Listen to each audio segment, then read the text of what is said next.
My name is Mohamed Sidibay. I am 10 years old and live in Sierra Leone, West Africa. Sierra Leone is a very small and beautiful country. It has long beaches, tall green mountains, and the people are very nice.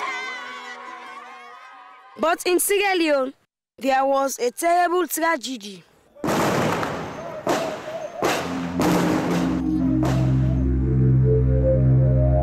In 1999, the RUF descended upon the capital, Freetown, causing death and destruction. I too witnessed what they did because I was forced to go with them. I was a combatant. I was a child soldier. In 2001, a year before the war ended, I escaped to Freetown with the help of an Italian priest. My life soon began to change for the better. I joined an education program called Erin, a worldwide community of youth who use the internet to talk and learn from each other. I was very, very happy because I have met another youth. And when I came first, I didn't know anything about the computer, how to operate a computer. And I know how to send an email address. And also, I know how to play games in a computer. I am back in school now, bracing myself through hard work to reach my dreams with all of my friends and the ability to share my story with the world. I am not alone.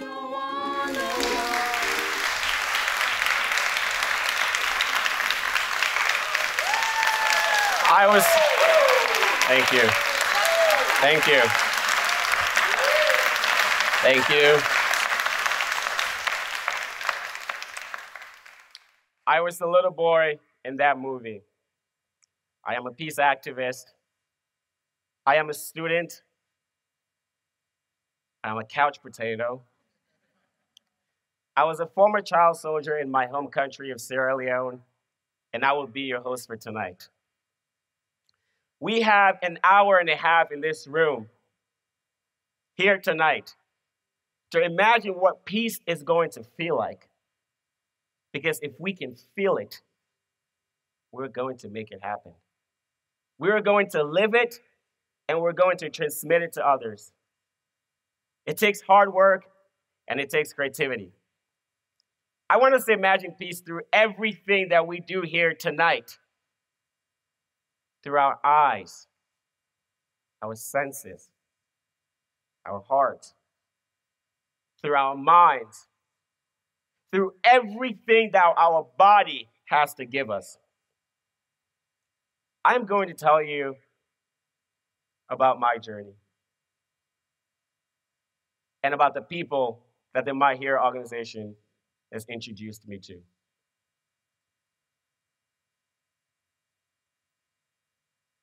My name is Mohamed Sidibay. I left that part out, sorry.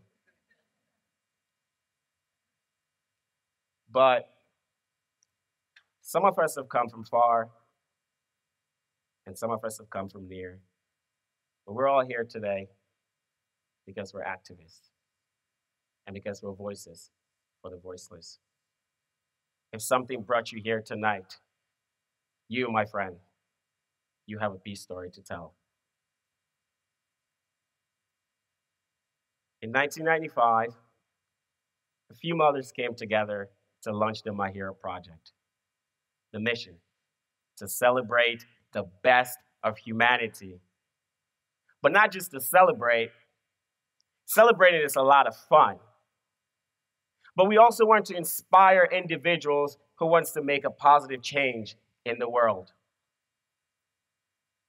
In this past year, the My Hero website received over 20 million visitors from 197 countries.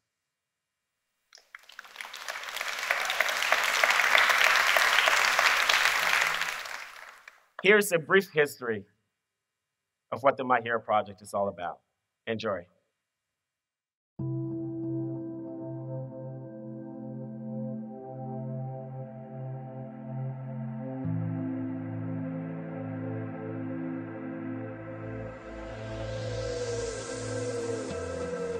The My Hero Project uses the power of media and technology to honor the heroes throughout the world who battle daily against ignorance, intolerance, and indifference.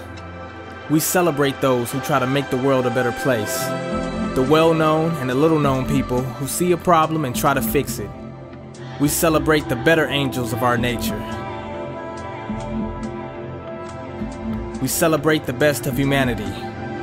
Since 1995, visitors of all ages have helped build this award-winning web project, sharing stories, art, films, and music that shed light on some of the greatest challenges and most courageous efforts of our time. Students use My Hero's multimedia authoring tools to create, share, and publish media that honors local and global heroes, with our audience of visitors from 194 countries. Teachers use My Hero for character education and life skills classes, and to help students develop critical thinking and 21st century media literacy skills. The My Hero Teachers Room provides standards-aligned lesson plans in creative writing, global studies, English, ESL, social science, current events, art, music, filmmaking, and more. Through workshops, festivals, and online mentorships, our team works to support thousands of teachers each year who use My Hero's freely accessible digital archive and media resources to enrich learning for millions of students around the world. In the process, My Hero provides cross-cultural learning opportunities, an appreciation of diversity, and communication tools to empower young people to effect positive change in the world.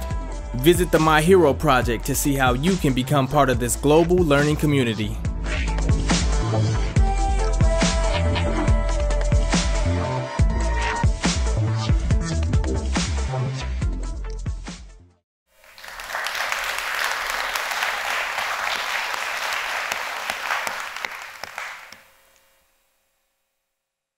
I saw my first murder at 3. The rebels came to my home and killed my parent. They forced me from my house to be a child soldier. Even as a kid, I knew that my life would be forever changed. I didn't know how and in what direction, but I knew that the people that took me were not good people. Their faces were as pale as a white sheet of paper. Lips cracked, dried, and barren. Eyes bloodshot. Their voices raspy. And no matter how hard they tried to smile, they couldn't, because what made them smile was what made them human, and what made them human was long gone. The smile on my face had disappeared. My innocence had been lost. My toys had been replaced with an AK-47, and the sudden change in my life was too quick to be true, and I couldn't grasp onto my new reality, so I kept wishing that it was a dream. The more I saw my first 6 months with the Revolutionary United Front, the more I kept wishing and hoping that it'll all go away soon. But the fact of the matter was what I was going through wasn't a dream. That was my new life, and for the longest time, I refused to accept that. I was being trained to be a child soldier.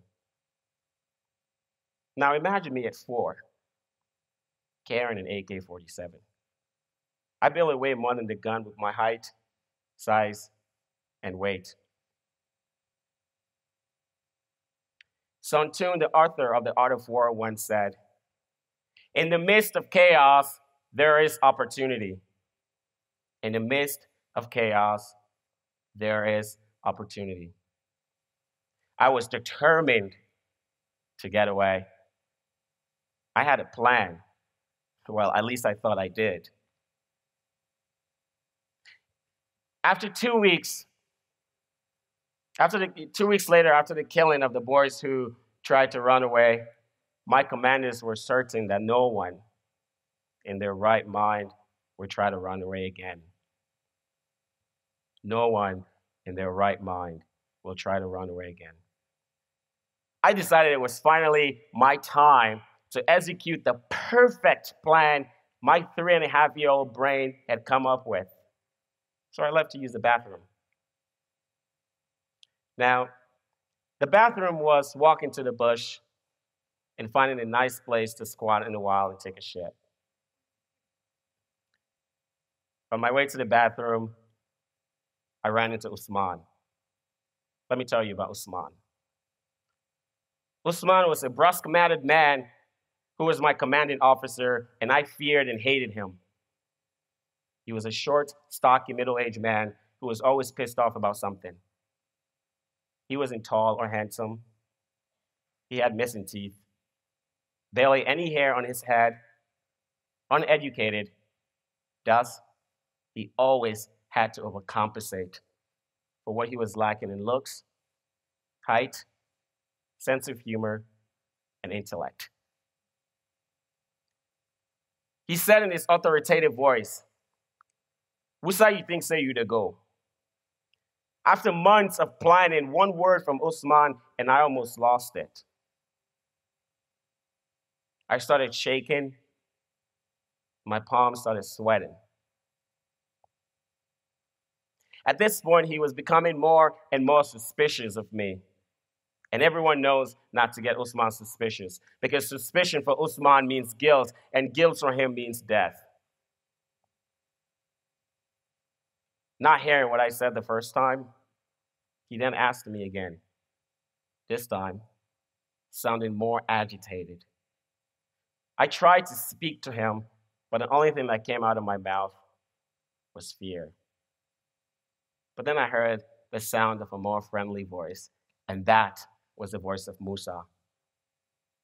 When Musa said my name, Mohamed, I somehow managed to get hold back of the situation. Still scared, but at least I could formulate a simple response and said I was going to the bathroom. The perfect plan, remember?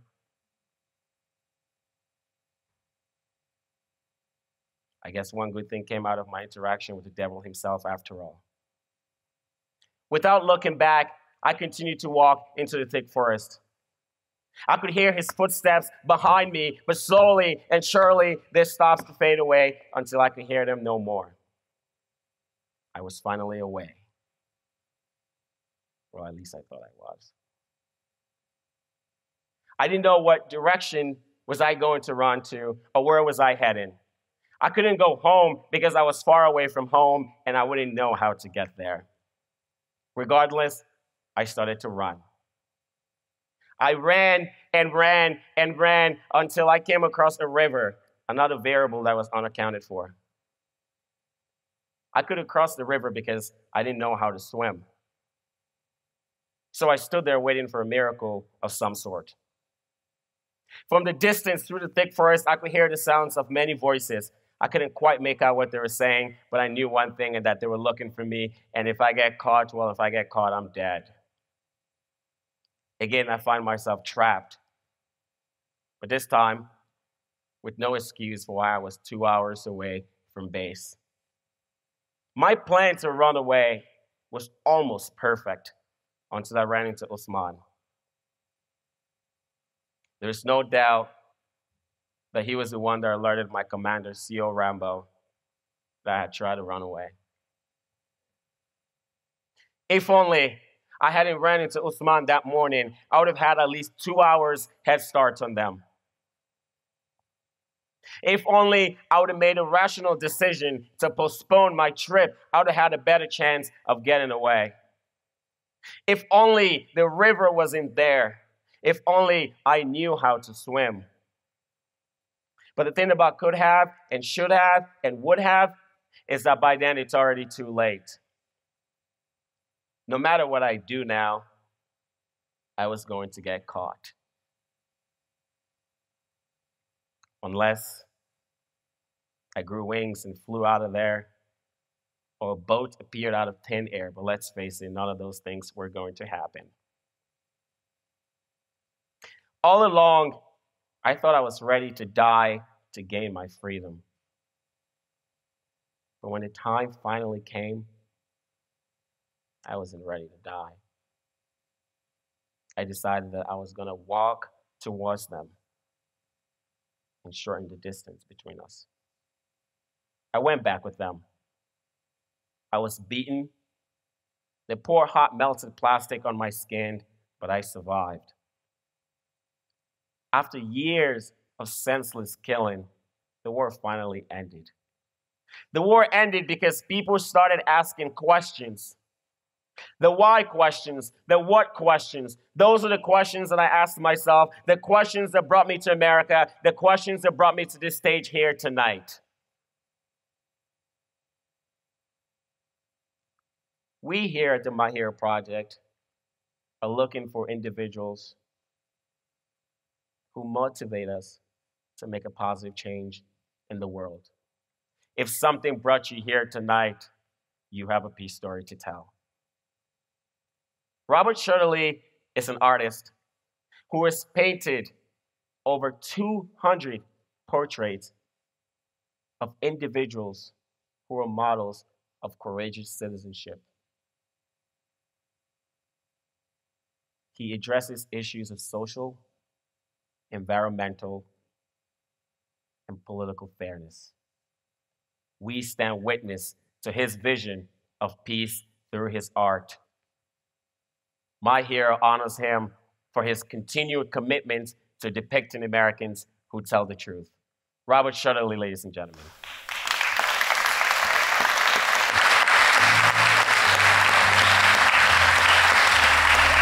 Thank you very much. What a story. I've never heard that before. Thank you very much. Thank you, Mohamed. I had not heard his story.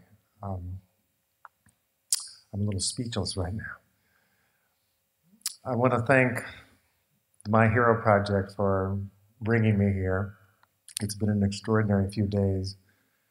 And I'm so grateful to be honored by them, by an organization that is so high in my own estimation of doing great work in this country and all over the world to help make peace and to present the same kind of models for young people that I'm trying to do with my work. So I thank you, all of you connected with My Hero. And everyone in my organization, Americans Who Tell the Truth, is very pleased that this is happening. When I was about 20 years old, I started to draw. I had not done art before that.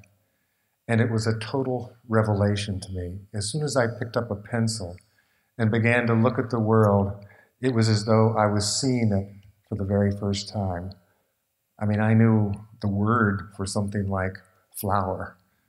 But if you asked me to draw a flower, I couldn't possibly have done it because I never really looked at it. And when I started to draw and paint, everything changed for me. And very quickly that went from looking at individual things in nature to being able to look at emotions and ideas and feelings and using art to explore them, and then to be able to explore issues in the world.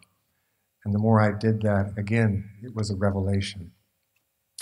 However, as I gradually adopted and matured into a voice as an artist, I never would have believed that I would be painting portraits, which was not on my agenda at all, nor the kind of portraits that I'm painting today that have words scratched into the surface of them.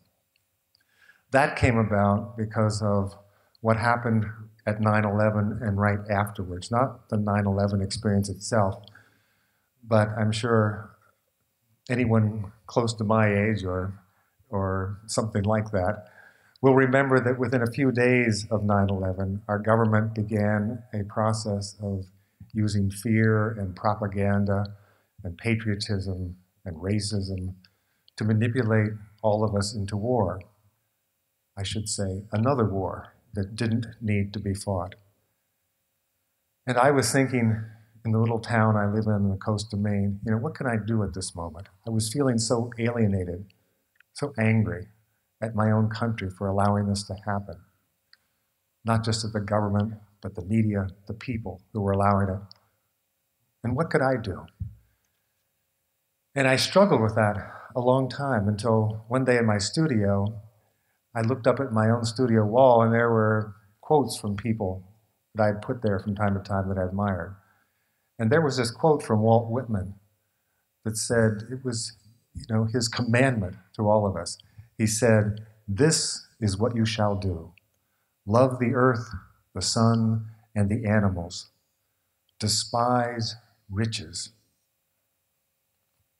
Devote your wealth and labor to others. Argue not concerning God. Give alms to anyone who asks, and take off your hat to nothing known or unknown. And what he meant by that is everything in the created world is essentially equal. No thing needs to take off his hat and bow down to anything else. I was so moved by that. It was like this was a statement of the essential notion of democracy, something that seemed completely missing from our country today. And I said, I will paint his portrait. I'll scratch his words into the surface, and I will feel better. I mean, any of you know who do any kind of art at all that that's often the first impulse with our art is to make ourselves feel better. And I did that, but then I couldn't stop. You know, as soon as I painted that portrait, I had to paint another one.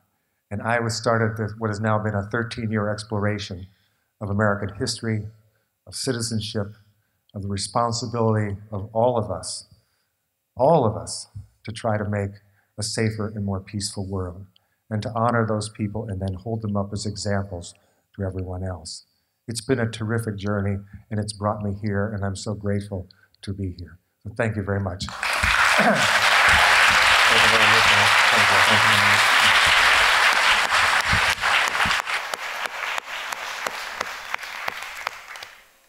Sometimes you have to step away and look at the world to be able to see how interconnected humankind and all other species on the planet are. Seeing the Earth from the perspective of outer space, doesn't that give you a feeling of peace? Doesn't it make us feel the unity of all species as one? We spend so much time highlighting our differences, white, black, Jews, Arab, rich, poor, that most times we forget how similar we really are.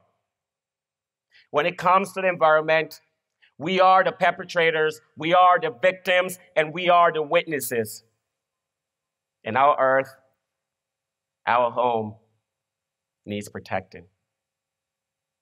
The next performance is by a man who has made it his lifelong goal to show us how beautiful and peaceful our planet is from far above. Kenji Williams is an award-winning filmmaker, music producer, and a classically trained violinist.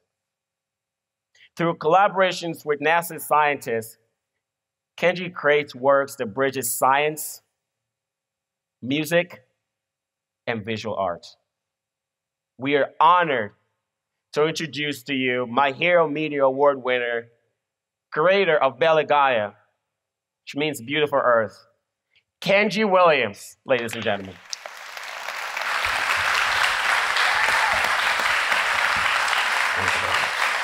Thank you, Mohamed. It's such a great honor to be here amongst such inspirational people like Robert and Mohamed. Thank you, my hero, for inviting me here. My name is Kenji. I'm the director and composer of Bella Gaia, which means beautiful earth. And I got the idea to make this project from meeting an astronaut who lived on the space station, and his story of how he had this complete life-changing transformation, seeing the earth from space out his window for the very first time, and seeing our earth with an atmosphere just 20 miles thick and this living blue bubble of life floating in the blackness of space. And he came back to Earth with a much greater appreciation for our planet. And so I was so inspired by this story, got me thinking, how could I bring this experience, this transformative experience of seeing the Earth from space to those of us who can't yet go to space? And thus Bella Gaia was born, and it has been a complete sort of organically growing process, getting great support from places like NASA. And what it has turned into is sort of an immersive audiovisual exploration of the relationship between humans and nature, but using this sort of emotive and poetic audiovisual language of music with data visualizations from NASA, scientific visualizations, and also cultural footage. So I hope you enjoy the short 10-minute sample. The full show is about 80 minutes long with dancers and musicians, and I hope that we can bring that here to LA someday. So thank you very much.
Cloud formed as a result of a dust storm over the Sahara and caught up by air currents, reached the Philippines and settled there with rain, I understood that we are all sailing in the same boat.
Thank you for that lovely performance.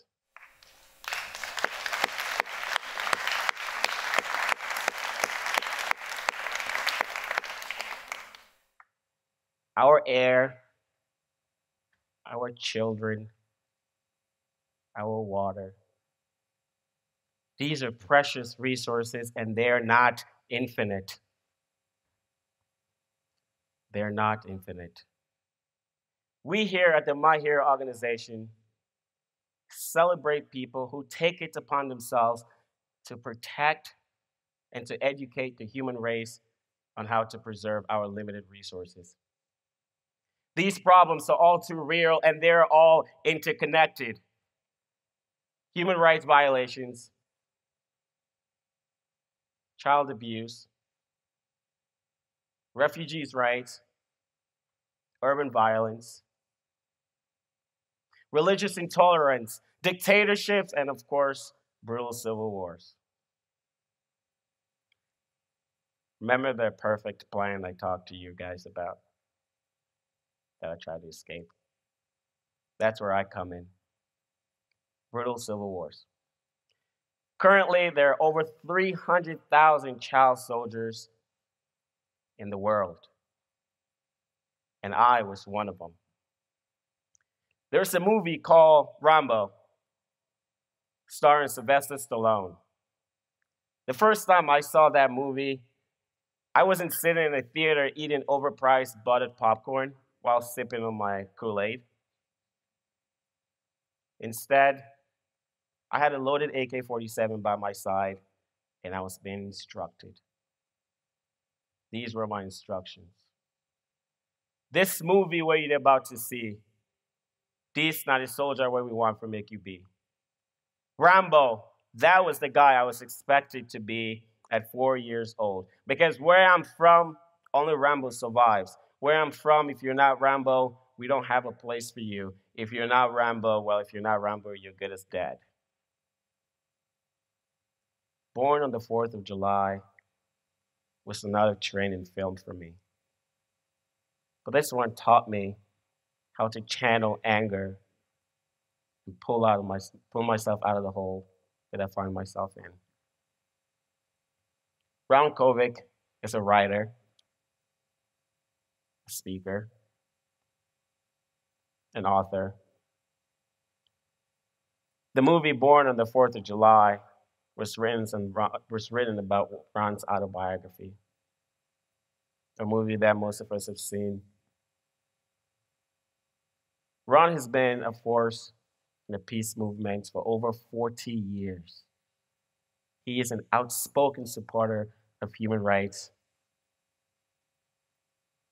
Each year, Ron gives a special peace prize for the best short film towards people that are working for a better future. What you're about to see is an excerpt of this year's Ron Kovic Peace Prize Award. Enjoy.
You are what you see. You are a reflection of what you see. I couldn't have been no older than 7, 8 years old. I had a leather briefcase that I took from my stepfather. He was selling weed, so I used to see that. So I used to take parsley flakes and dump out all my mother parsley and put in the corn bags. I used to get BC medicine, like the BC medicine that I get powder, wrap that up, Monopoly money in a cap gun. And now I run around the hood in my own fantasy world, like I'm a gangster.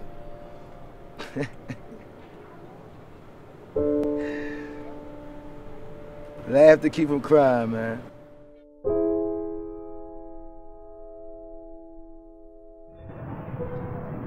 My name is Todd Carter.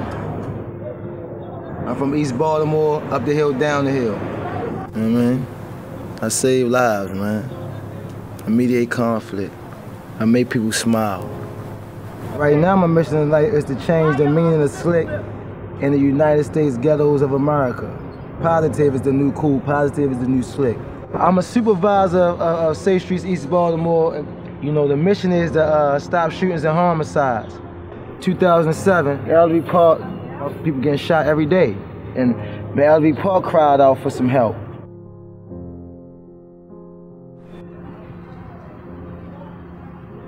I used to be a part of the nonsense, and I was a leader in that. I had gun charges, I was selling drugs and stuff, you know, I was in the streets. I got a tattoo right here, say live by the gun, die by the gun. And I paid cigarettes for my tattoos in jail. From elementary to penitentiary. You always know you're gonna go there. I didn't know how or when, but I knew I was going. We ain't know what the word genocide mean. My mother always told me like, man, you killing your people, you killing your people. I ain't understand what she was talking about. You know, violence beget violence. I say rest in peace to the homies I grew up with. Fish, Party Marty, Douglas, Fur B, Delaware, Fat Thomas, Antonio, Sean Penn, Travis, Dana, Will, Dre Wayne. Yeah, I love my brothers all the same. Turbo, Elroy, Sean B, Man, y'all really meant something to me. Lil Net, Lil Knuckles, Lil Gate, Melvin Smalls, Lil Pooh, Lil Ty, and his brother Darnell. Orc, Left Hand Ty, Dula, Fathead, Posse, Gil, Swan, Jaime, Cassandra, Tug, Miss Mary's son Brandon, Ray, Lil Ronald, Lil Earl, Bubba Head, Troy, Twin Shitty, Black Nut, Black Brenton, Lil Gary. Oh, that's East Baltimore, deaths. Dudes I knew personally. See, how many funerals you think I attended? This part of Baltimore is like any other part of Baltimore, is poverty stricken. There was a lot of frustrated people. Frustration brings forth unwise decision making. So anywhere there's poverty, there's gonna be confusion. And that's Baltimore. Dudes don't value their life. So what do we matter to the world?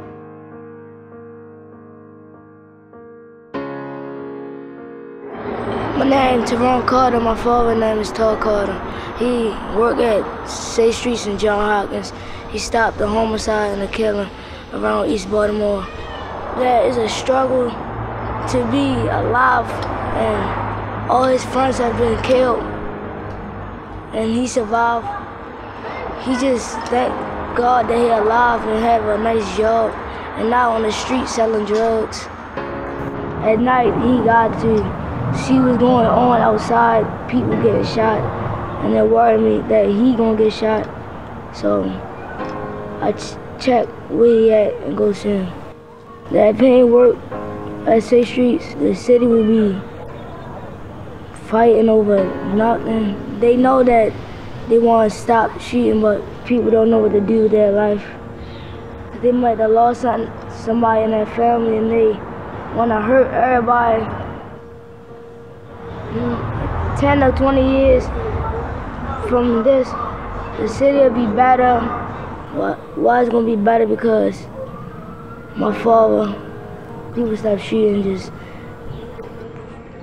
fight with their words and not fight with weapons in their fists. And that I'll keep his legacy alive, keep the Safe Streets around here. God bless East Baltimore with Safe Streets. A guy named Leon Farouk, God rest his soul, he's my mentor. He had a life bit, did like 30 years day for day. came home and implemented a program here, and I was one of his recruits. My last bit is when I changed. I was sitting on the bunk, and the only book in there to read was the New Testament. And I used to have these dreams about, I didn't know if it was me following Jesus with the crowd or the crowd following me following Jesus. And that's where everything registered. Okay, I ain't asked to be here. God put me here. All right, so now that's why I'm so confident in my purpose, man. Dudes that was a part of the destruction of the neighborhood is now a part of the reconstruction of the neighborhood. We opened up June 2007. We went 22 months without a homicide. 22 months without a homicide, that's unheard of. Safe Streets is a beacon of light in the dark cave. Only thing you gotta do is walk towards the light. And you see the respect, you see the love. Love is stronger than hate. Love is stronger than fear. If you start telling your kids, if somebody hits you, you hug them. That'll break the cycle of violence. This was what matters. Babies, man. They're the ones that's gonna carry on the legacy. They're the ones that's gonna tell the next little man what he need to know.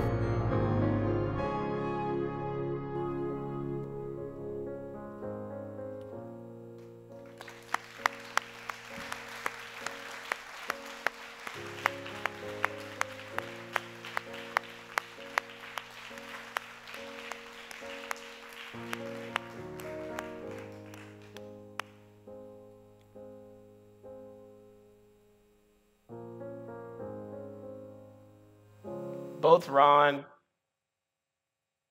and I witnessed the unimaginable.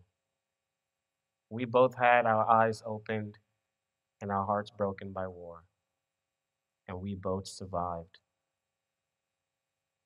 We survived to tell our stories in the hopes that our stories might help shape a future of peace. It is with great honor that I present to you Ron Kovic.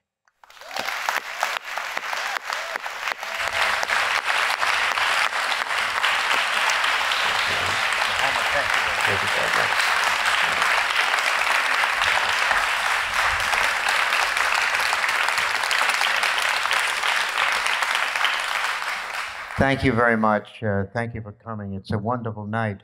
I'd like to just take a moment and I'd like to recognize Jeannie Myers, the co-founder. Where is Jeannie right now? Jeannie, would you please stand up? There. Jeannie Myers. We can't thank you enough, Jeannie, for everything you do. You're the heartbeat of my hero. Thank you so much. Thank you. And I'd also like to recognize two great peacemakers who have been committed to peace and nonviolence all of their lives. They're inspirations to me. They're my heroes. And they're here tonight. I'm so happy they were able to make it tonight. Teresa and Blaise Bonpane. Would you please raise your hand, stand up? Teresa and Blaise Bonpane. Great to have you tonight. We chose this film. Tord Carter had the courage to change. It's not easy to become a peacemaker. Martin Luther King once said that silence was betrayal. Silence is betrayal. Tord Carter chose not to be silent. And when he got out of prison, he went back into that violent-ridden community, and he challenged that community as a peacemaker. A peacemaker must be willing to risk, and there are often consequences to peacemaking. Sometimes you go to jail. Sometimes other things happen. Sometimes you lose friends. But Tord Carter knew that something needed to be done. He knew about the violence. He had lost many friends. So he made that difficult decision to step over that line. And that's why this film is so important, because it speaks to all of us It speaks to our conscience. It speaks to the importance of all of us being able to recognize injustice when we see it, wrong when it's being committed, a war that should not be fought, crimes that are being committed in our name that should not happen.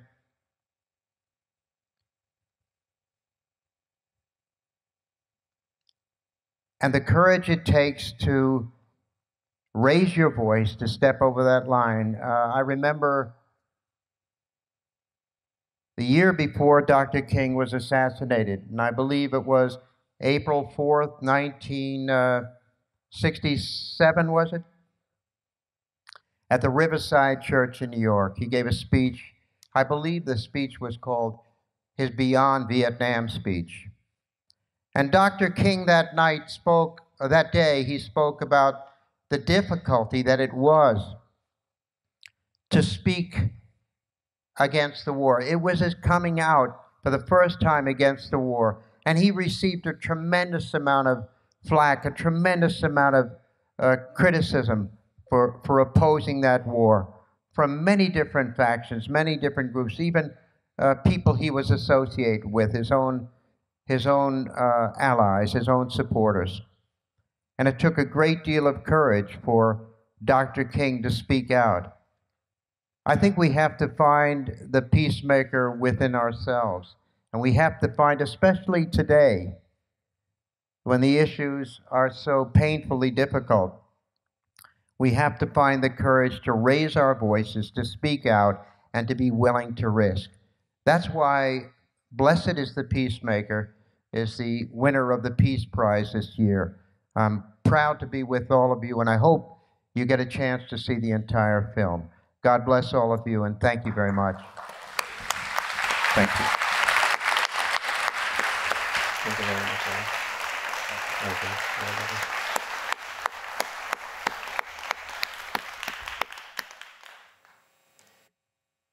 We've spent most of this night talking about the world at large and sometimes about my story.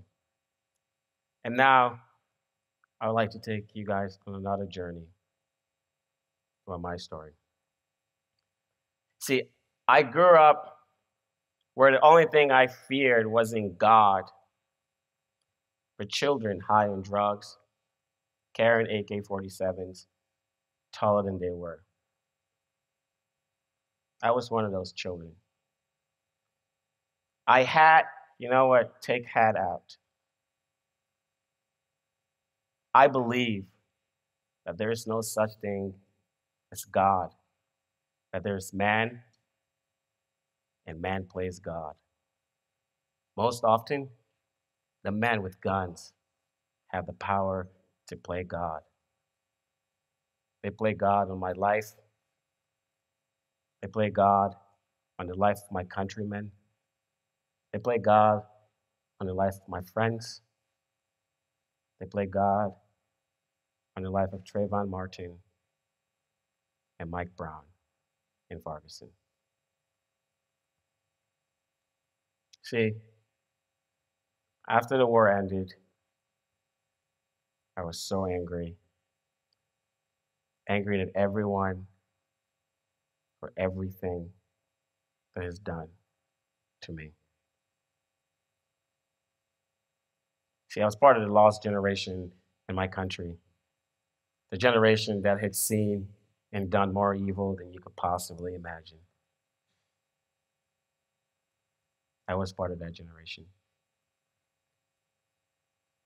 When the war ended, my community had a plan for us, that all child soldiers were going to be nothing but gangsters, thieves, and drug addicts. And sadly enough, most former child soldiers ended up in prison or got himself killed. I've always had this belief that you can give a man the world and his world could crumble. But if you give that man an education, he will rebuild his world. I wanted to use my education as a way to forget about my years of war. But as I get older, I realize that I don't have to forget. I have to learn how to live with my past. That's what I'm doing. And in the hopes, I hope education will help me rebuild my life and help me help others rebuild theirs.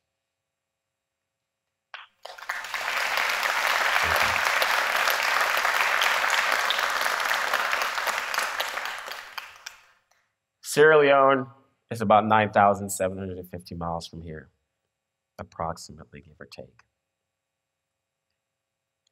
A version of what I went through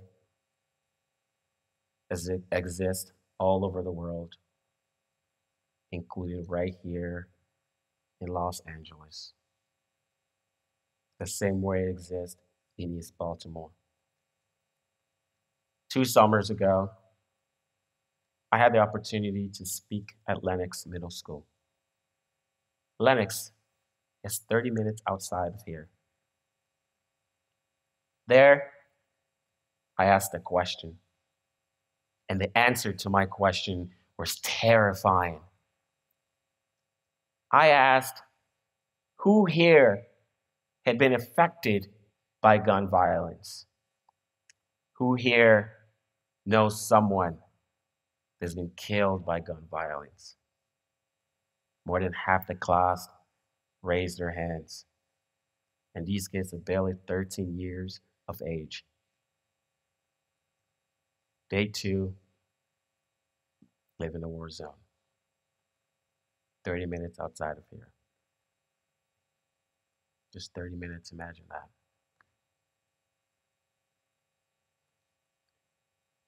Coming to the United States, I'd always thought America is the perfect land. There were no heroes where I grew up. Who could possibly be your hero?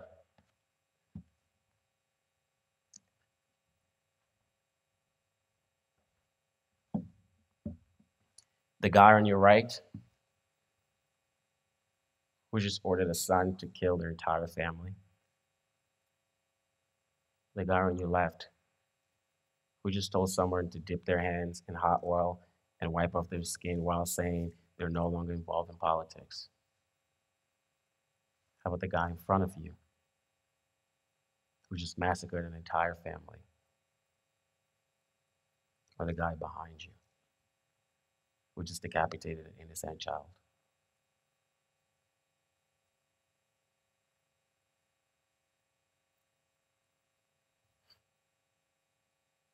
Again, I've always thought of America as the perfect land.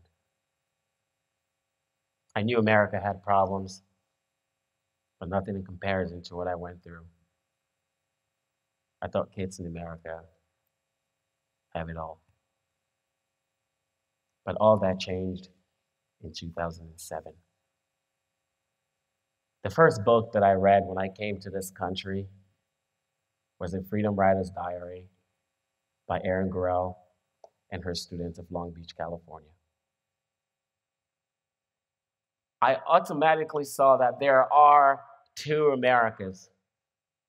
One was the America that I saw depicted on television growing up in Sierra Leone. And the other was the reality that I learned from Erin's students. The reality to face every Black boy and man in this country. The reality of Trayvon Martin. The reality of Mike Brown in Ferguson. These events and Erin's work inspired me to write this poem. Oh, beautiful America. For I fear that today might be my last. For the color of my skin had made me into a gambbanger. The ink on my arms had made me into a threat. For I fear to wear a hoodie because I might be seen as a thug. You have taken my kindness for weakness, my silence as speechless. Dismiss my uniqueness as foreign. called my language slangs. See my mistakes as defeat, consider my success as accidental. Trivialize my intellect as potential. When I question, it means I'm unaware. To voice concern is discontentment. If I stand up for myself, I am being too defensive. If I don't trust them, I am being too apprehensive. I am fake if I assimilate. I am defiant if I separate. Oh, America, the beautiful land. I was so inspired by Erin that I wanted to meet her. Here's someone that has dedicated her life to helping not only children in room 203 at Wilson High, but to kids like myself, who now believe that there are indeed amazing teachers in the world. It is with great honor that I introduce to you Erin Gruwell, my personal hero, in honor of her work to speak out when no one did, believed when no one believed, and to give voice to people who had no voice. Ladies and gentlemen, I give you Erin Gruwell.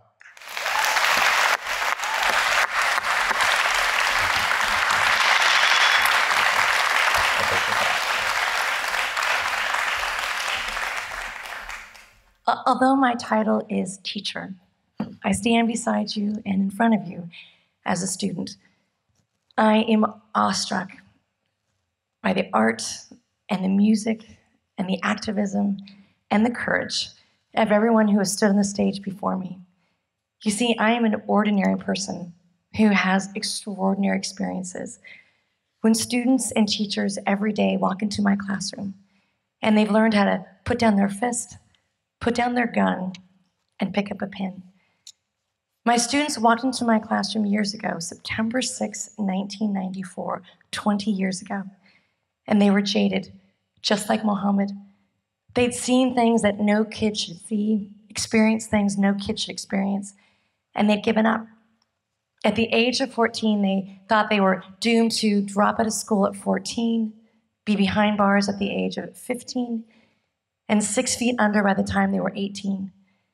And the idea of this woman standing before them with polka dots and pearls and this perceived right privilege did not resonate with my students. They looked me up and down and thought, who is this crazy cheerleader from hell?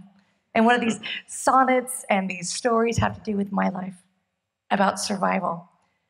They thought there's no way that this crazy woman understands what it feels like in the pit of a stomach to be hungry or to be scared or to be angry. And I looked at my students who were miserable, and their sole purpose was to make me as miserable as they were. And they did a really good job. As my syllabus came back at me in the form of a paper airplane with a question, why do we have to read books written by dead white guys in tights? Which is a very profound question. The idea that I dared to dream that my students could immortalize their story, that they could leave a legacy, just like that little girl in that tiny little attic, or that young boy, Elie Wiesel, who rode into Auschwitz-Birkenau in a cattle car, or that courageous young woman in the streets of Sarajevo, Zlata Filipovic. Imagine, I told my students, imagine if you can write that obituary you've never read. Imagine if you could give a voice to the voiceless. Imagine if there is hope for each and every one of you that is hopeless.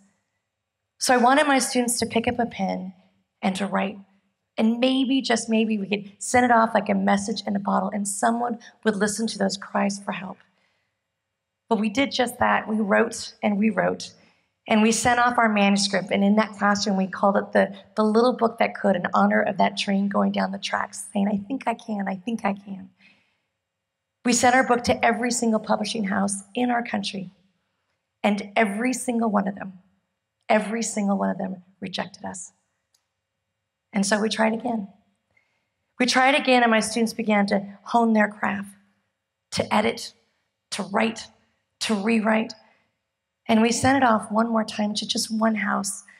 So I suppose it's as it should be, that the only house that decided to take a chance on a teacher and 150 kids was the same publishing house that published a book written by a little girl in a tiny little attic. A little girl that picked up her pen, picked up her diary, and gave a voice to the voiceless, who had the courage to say that in spite of everything, I truly believe that people are good at heart. Mohamed gives each and every one of us that belief that people are good at heart. And just because people do bad things, that doesn't mean they're a bad person. So when that 3.5-year-old boy watched the most horrendous thing, man's inhumanity, and yet he lived to tell, and yet he was able to bear witness, and yet stand in front of each and every one of us rocking that tuxedo tonight.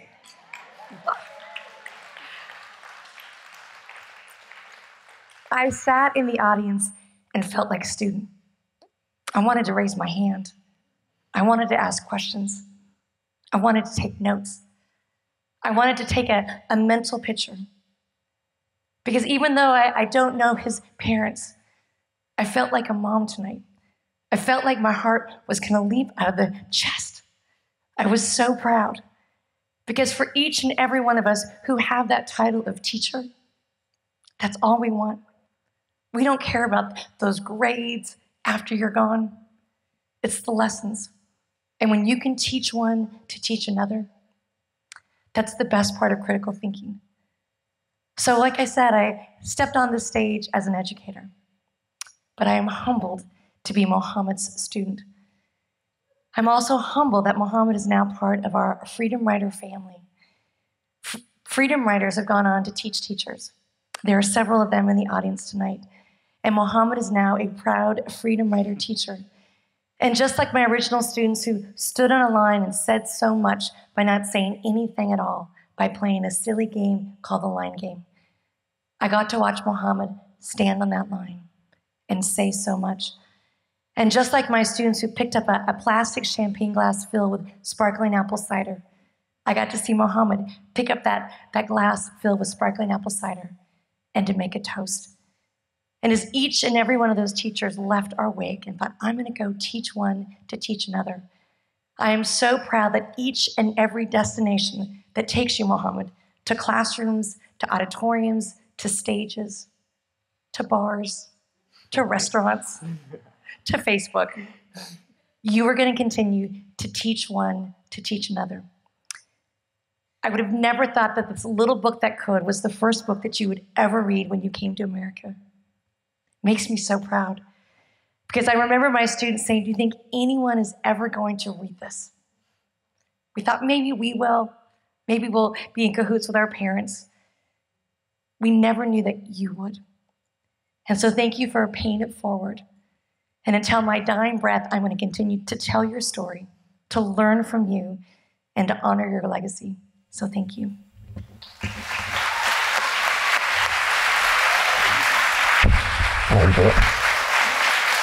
Okay, how good does he look? How good does he look?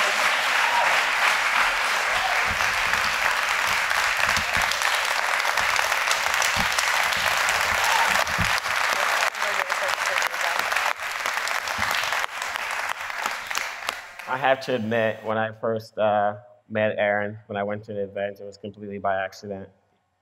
You know, I didn't want to go until Jeannie said, we're going. And I was just like, okay. So she's like, it's Erin. I'm like, okay, let's go. I was really excited. You don't understand. You know, like when you have a kid eating chocolate or a kid in the chocolate factory? That was me when I met Erin. But now I would like to introduce you guys to Dana Williams.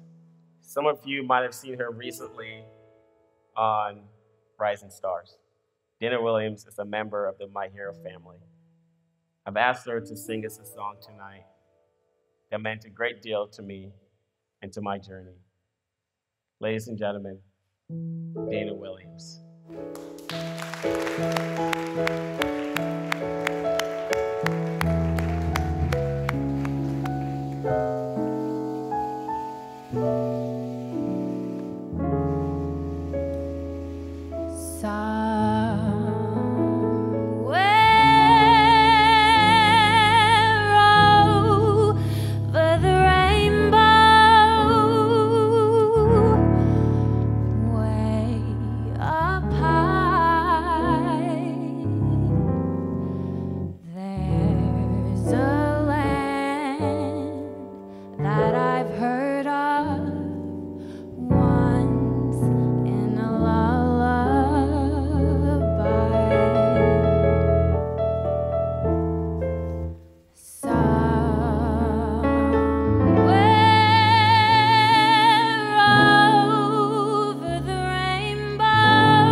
For having me. It really means a lot to be here.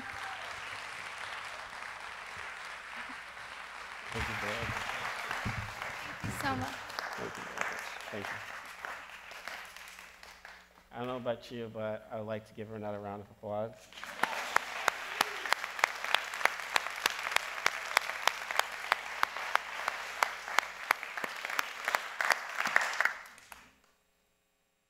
I tell you my story because I was one of the 300,000 children caught in the crossfire. I tell you my story because I was one of the 56 million children who couldn't go to school. I tell you my story because I was one of the 43 million refugees forced to flee conflict. Think about all those numbers. 56 million, 43 million, and 300,000. Process those numbers. Good.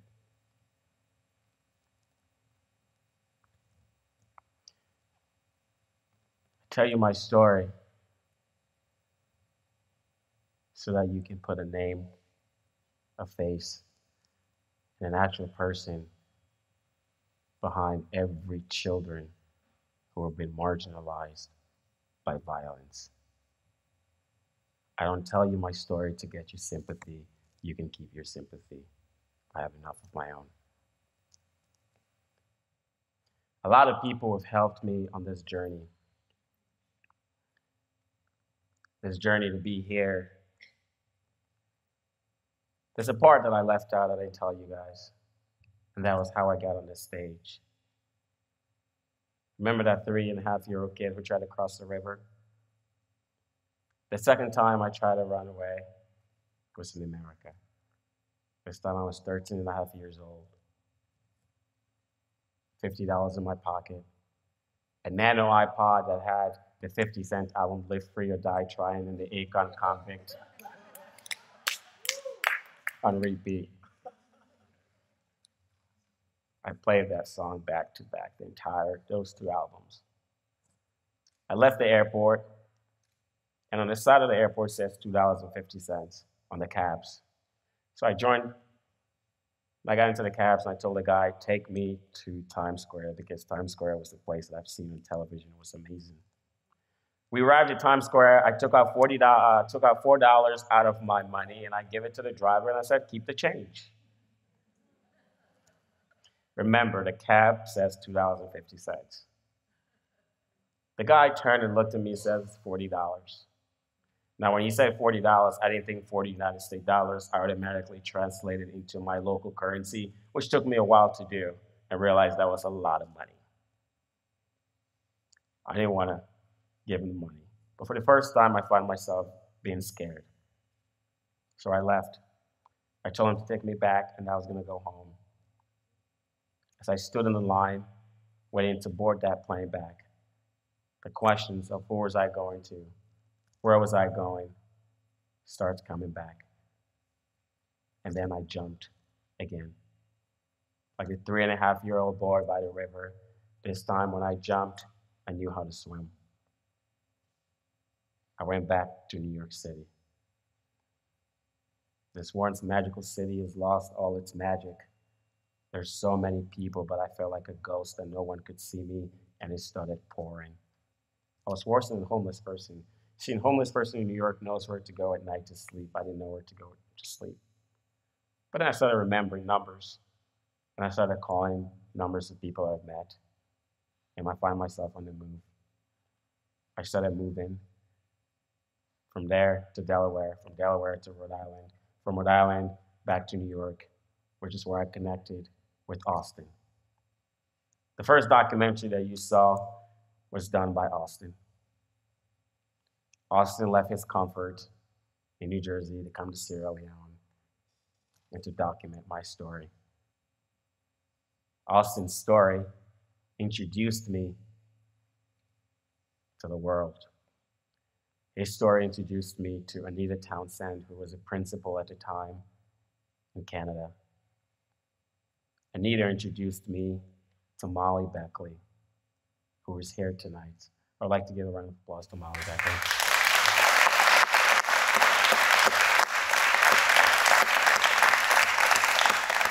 Despite the distance, Molly and her student took it upon themselves to send me to one of the best private schools in Sierra Leone. I connected with them. And Molly introduced me to Jeannie. And here we are today. A lot of people have helped me on my journey. People saw how much I loved education, and they helped me to pursue that one dream of mine, which is to get an education. Until I realized I have to read 500 pages a week. But regardless, I'm here today because of all these people who stepped outside of their comfort zone to help me. You'll be amazed at the ripple effect you will create if you step outside of your comfort zone to help the person next to you. We all want to change the world, but the way we're going about it, I'm sorry, it's wrong. You cannot change the mass, but what you can do is change one individual at a time. What you can do is change yourself, and by changing yourself, you will change someone next to you, and that creates a ripple effect. I'm here today because of people. People who believed in me, and because I believed in myself. I'm here today because I did not want to be footsteps in the sand that get wiped away by high tide. Because I did not want to go to prison. Come on, how will I do in prison? But our next performance is by Folk City, and they're gonna sing us a beautiful song. I don't know about you guys, but I think I'm ready to dance and sing. I cannot sing. I think I'll kill a baby with my voice, but I'll try to mumble and pretend like I'm singing. So ladies and gentlemen, I would like to present to you Folk City.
You know, I have to admit, I thought, you know, no offense, but white people can't clap and beat. But we did pretty well. That being said, I would like to conclude the night by saying thank you to everyone that has made this day a reality. To Jeannie Myers,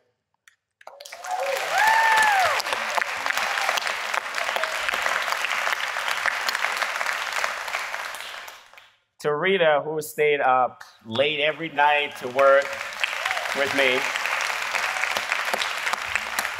to Dylan and everyone else up there, to Dog, the stage manager who helped put this together,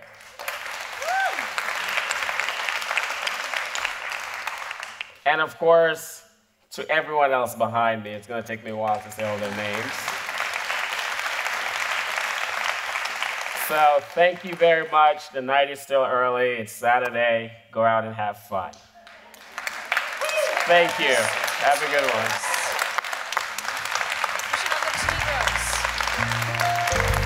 Thank you.